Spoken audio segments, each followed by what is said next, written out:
ಮಧ್ಯಪ್ರಾಚ್ಯದಲ್ಲಿ ಆಗ್ತಾ ಇರೋದ ಯುದ್ಧದ ಪರಿಣಾಮವಾಗಿ ಈಗ ಬೆಂಗಳೂರಿನಲ್ಲಿ ಮಾತ್ರವಲ್ಲ ಚಿತ್ರದುರ್ಗಕ್ಕೂ ತಟ್ಟಿದೆ ಈ ಗ್ಯಾಸ್ನ ಬಿಸಿ. ಈಗ 3 ದಿನಗಳಿಂದ ಜಿಲ್ಲೆಯಲ್ಲಿ ಕಮರ್ಷಿಯಲ್ ಗ್ಯಾಸ್ ಸಿಲಿಂಡರ್ಗೆ ವ್ಯತ್ಯಯ ಆಗ್ತಾನೇ ಇದೆ. ಚಿತ್ರದುರ್ಗದಲ್ಲೂ ಕೂಡ ಈಗ ಇದಕ್ಕೆ ಸಂಬಂಧಪಟ್ಟಂತೆ ಗ್ಯಾಸ್ ಸಿಲಿಂಡರ್ ಸಿಗದೇ ಇರೋ ಕಾರಣ ಹೋಟೆಲ್ ಉದ್ಯಮಕ್ಕೂ ಕೂಡ ಸಂಕಷ್ಟ ಎದುರಾಗ್ತಾ ಇದೆ. ಹೋಟೆಲ್ ಮಾಲೀಕರು ವಾಣಿಜ್ಯ ಗ್ಯಾಸ್ ಸಿಲಿಂಡರ್ ಸಿಗದೆ ಪರದಾಡ್ತಾ ಇದ್ದಾರೆ.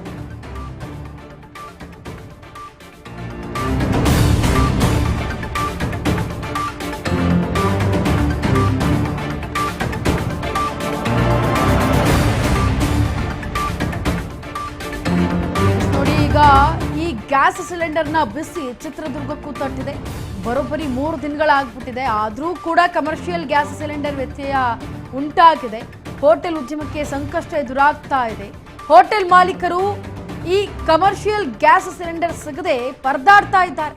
ಹೋಟೆಲ್ನಲ್ಲಿ 50% ಊಟ ತಿಂಡಿ ಈಗ ಬಂದ್ ಆಗ್ಬಿಟ್ಟಿದೆ. ಅಂದರೆ ಸ್ವಲ್ಪ ಮಾತ್ರ ಅಡುಗೆ ಮಾಡೋ ರೀತಿಯಲ್ಲಿ, ಒಂದೊತ್ತು ಅಡುಗೆ ಮಾಡೋ ಅಥವಾ ಐಟಮ್ಸ್ನ ಕಮ್ಮಿ ಮಾಡೋ ರೀತಿಯಲ್ಲಿ ಈಗ ಅಡುಗೆಯನ್ನು ಮಾಡ್ತಾ ಇದ್ದಾರೆ ಹೋಟೆಲ್ ಮಾಲೀಕರು. ಇತ್ತ ಗ್ಯಾಸ್ ಸಿಲಿಂಡರ್ ಇಲ್ಲ ಅನ್ನೋ ಕಾರಣಕ್ಕೆ ಸೌದೆಗಳ ಏನು ರೇಟ್ ಇತ್ತು ಅದು ಈಗ ಮತ್ತಷ್ಟು ಹೆಚ್ಚಾಗಿದೆ. ಸೌದೆ ರೇಟ್ ಕೂಡ ಡಿಮ್ಯಾಂಡ್ ಆಗ್ತಾ ಇದೆ. ಉತ್ತರ ಭಾರತ ಶೈಲಿಯ ಆಹಾರಕ್ಕೆ ಈಗ ಬ್ರೇಕ್ ಬತ್ತಿದೆ. ಯಾವ್ಯಾವ ಆಹಾರಕ್ಕೆ ಅಂತಂದರೆ ಎಣ್ಣೆಯಲ್ಲಿ ಪದಾರ್ಥ ಜಾಸ್ತಿ ಯಾವುದು, ಪೂರಿ ಆಗಿರ್ಬೋದು, ಬೋಂಡಾ, ಬಜ್ಜಿ ಇದೆ, ಎಲ್ಲದಕ್ಕೂ ಬ್ರೇಕ್ ಬತ್ತಿದೆ. ಜೊತೆಗೆ ಉತ್ತರ ಭಾರತದ ಶೈಲಿಯ ಆಹಾರಕ್ಕೂ ಕೂಡ ಬ್ರೇಕ್ ಬಿದ್ದಿದೆ. ಮಾಲೀಕರು ಈಗ ಹೋಟೆಲ್ ಮಾಲೀಕರು ನಿರ್ಧರಿಸಿದ್ದಾರೆ ಕೆಲವೊಂದು ಐಟಮ್ಗಳಿಗೆ ಬ್ರೇಕ್ ಹಾಕೋದಕ್ಕೆ. ಇನ್ನು ಸಿಲಿಂಡರ್ ಖಾಲಿಯಿಂದ ಕಟ್ಟಿಗೆ ಸೌದೆ ಮೊರೆ ಹೋಗಿದ್ದಾರೆ ಹೋಟೆಲ್ ಮಾಲೀಕರು. ಇತ್ತ ಜಿಲ್ಲೆಯಲ್ಲಿ ಕಟ್ಟಿಗೆ ಖರೀದಿಗೆ ಕೂಡ ಫುಲ್ ಡಿಮ್ಯಾಂಡ್ ಎದುರಾಗ್ತಾ ಇದೆ. ಶಾಲಾ ಕಾಲೇಜು ಆಸ್ಪತ್ರೆಗಳಿಗೆ ಮಾತ್ರ ಸಿಲಿಂಡರ್ ಸರಬರಾಜು ಆಗುತ್ತೆ. ಆದರೆ ಗೃಹ ಬಳಕೆ ಸಿಲಿಂಡರ್ ಬುಕ್ಕಿಂಗ್ಗೂ ಕೂಡ ಮುಗಿಬಿದ್ದಿದ್ದಾರೆ ಜನರು. ಸಾರ್ವಜನಿಕರು ಬೆಳಗ್ಗೆಯಿಂದ ಸಿಲಿಂಡರ್ ಬುಕ್ನ ಮಾಡಲು ಸಾಲುಗಟ್ಟಿ ನಿಂತಿದ್ದಾರೆ. ಆದರೂ ಕೂಡ ಇನ್ನೂ ಯಾವುದೇ ರೀತಿ ಅಂದರೆ 10 ದಿನಗಳ ಕಾಲಾವಕಾಶ ಆಗಬಹುದು. 3-4 ಅಂದರೆ 1 ವಾರ ಆಗ್ತಾ ಇತ್ತು ಸಿಲಿಂಡರ್ ಬುಕ್ ಮಾಡಿದಾಗ ಬರೋದಕ್ಕೆ. ಆದರೆ ಈಗ ಸತತವಾಗಿ ಒಂದು 10 ದಿನ ಆದರೂ ಕೂಡ ನಮಗಿನ್ನೂ ಸಿಗ್ತಾ ಇಲ್ಲ ಸಿಲಿಂಡರ್ ಅನ್ನೋ ಗೃಹ ಬಳಕೆದಾರರು ಕೂಡ ಒದ್ದಾಡ್ತಾ ಇದ್ದಾರೆ. ಗೃಹ ಬಳಕೆ ಗ್ಯಾಸ್ ಸಿಲಿಂಡರ್ ವ್ಯತ್ಯಯ ಆಗುವಂತಹ ಭೀತಿ ಹಿನ್ನೆಲೆ ಇರುವಂಥ ಕಾರಣದಿಂದ ಈಗ ಜನರು ಮುಗಿ ಬೀಳ್ತಾ ಇದ್ದಾರೆ.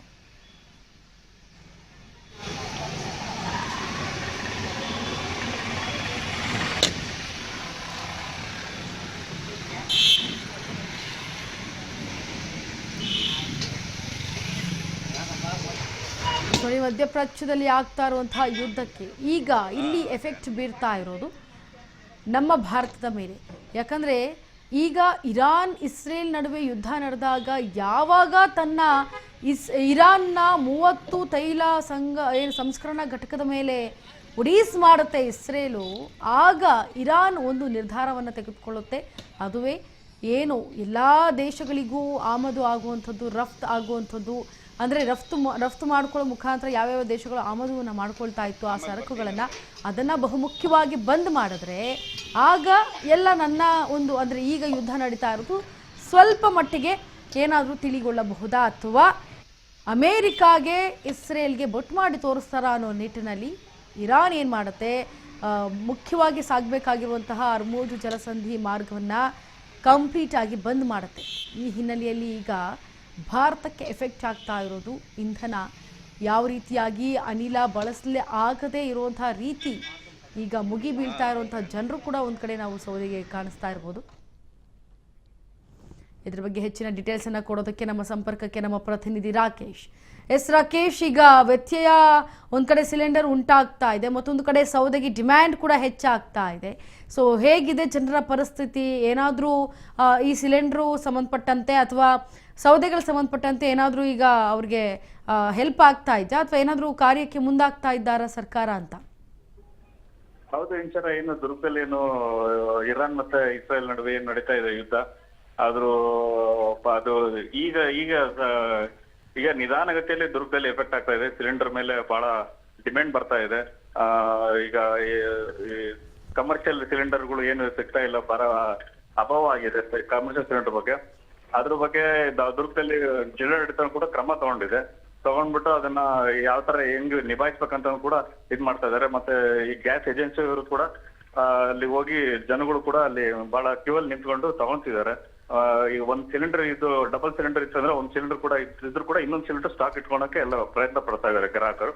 ಮತ್ತೆ ಇನ್ನೊಂದ್ ಕಡೆ ಏನಾಗಿದೆ ಅಂದ್ರೆ ಹೋಟೆಲ್ಗಳಲ್ಲಿ ಏನು ನಾರ್ತ್ ಇಂಡಿಯನ್ ಡಿಶಸ್ ಏನು ಮಾಡ್ತಿದ್ರು ಹೋಟೆಲ್ಗಳಲ್ಲಿ ಮೆನು ಏನ್ ಇಟ್ಟಿದ್ರು ಆ ಮೆನು ಕೂಡ ಸಂಪೂರ್ಣವಾಗಿ ತೆಗ್ದಿದ್ದಾರೆ.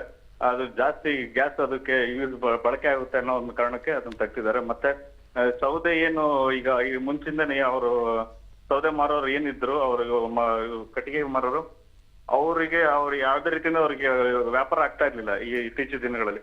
ಈಗ ಗ್ಯಾಸಿನ ಬಗ್ಗೆ ಅಭಾವ ಆಗಿದ್ರಿಂದ ಅವರಿಗೆ ಡಿಮ್ಯಾಂಡ್ ಬಂದಿದೆ. ಸೌದೆಗಳು ಬೇಕು ನಮಗೆ ಡಿಮ್ಯಾಂಡ್ ಬಂದಿದೆ.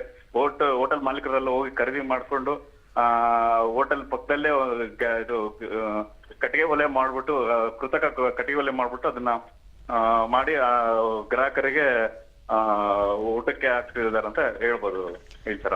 ರಾಕೇಶ್, ಇನ್ನ ಚಿತ್ರದುರ್ಗದಲ್ಲಿ ಗೃಹ ಬಳಕೆಗೆ ಸಂಬಂಧಪಟ್ಟಂತೆ ಏನಾದ್ರು ಎಫೆಕ್ಟ್ ಬೀರ್ತಾ ಇದೆಯಾ ಸಿಲಿಂಡರ್ ಅದು? ಬಗ್ಗೆ ಇನ್ನು ಅದ್ರ ಬಗ್ಗೆ ಏನು ಎಫೆಕ್ಟ್ ಇನ್ನು ಆಗ್ತಾ ಇಲ್ಲ. ಇದು ಸಾಕಷ್ಟು ಸ್ಟಾಕ್ ಇದೆ ಅಂತ ಹೇಳ್ತಿದ್ದಾರೆ ಏಜೆನ್ಸಿ ಅವರು. ಆದ್ರೆ ಜನರು ಏನ್ ಮಾಡ್ತಿದಾರೆ ಅಂದ್ರೆ ಈಗ ಒಂದ್ ಸಿಲಿಂಡರ್ ಕೂಡ ಸ್ಟಾಕ್ ಇದ್ರು ಕೂಡ ಇನ್ನೊಂದ್ ಸಿಲಿಂಡರ್ಗೆ ಮುಗಿ ಬೀಳ್ತಿರೋ ಕಾರಣ ಇನ್ನು ಅದ್ರ ಬಗ್ಗೆ ಇನ್ನು ಎಫೆಕ್ಟ್ ಇನ್ನೊಂದ್ 2-3 ದಿವಸದಲ್ಲಿ ಅದು ಜಾಸ್ತಿ ಎಫೆಕ್ಟ್ ಆಗ್ಬೋದು ಅಂತ ಹೇಳ್ಬೋದು Inchara. Yes Rakesh, thank you so much ನಿಮ್ಮೆಲ್ಲ ಡೀಟೇಲ್ಸ್ಗಾಗಿ. ನೋಡಿ, ಒಂದು ಕಡೆ ಚಿತ್ರದುರ್ಗದಲ್ಲಿ ಈ ರೀತಿಯಾದಂತಹ ವ್ಯವಸ್ಥೆ ಇದೆ. ಅಂದರೆ ಕಮರ್ಷಿಯಲ್ ಅಂದರೆ ವಾಣಿಜ್ಯ ಸಿಲಿಂಡರ್ ಬಳಕೆಯಲ್ಲಿ ಒಂಚೂರು ವ್ಯತ್ಯಯ ಆಗ್ತಾ ಇದೆ. ಆದರೆ ಯಾವುದೇ ರೀತಿ ಗೃಹ ಬಳಕೆಗೇನೂ ಆಗಿಲ್ಲ ವ್ಯತ್ಯಯ.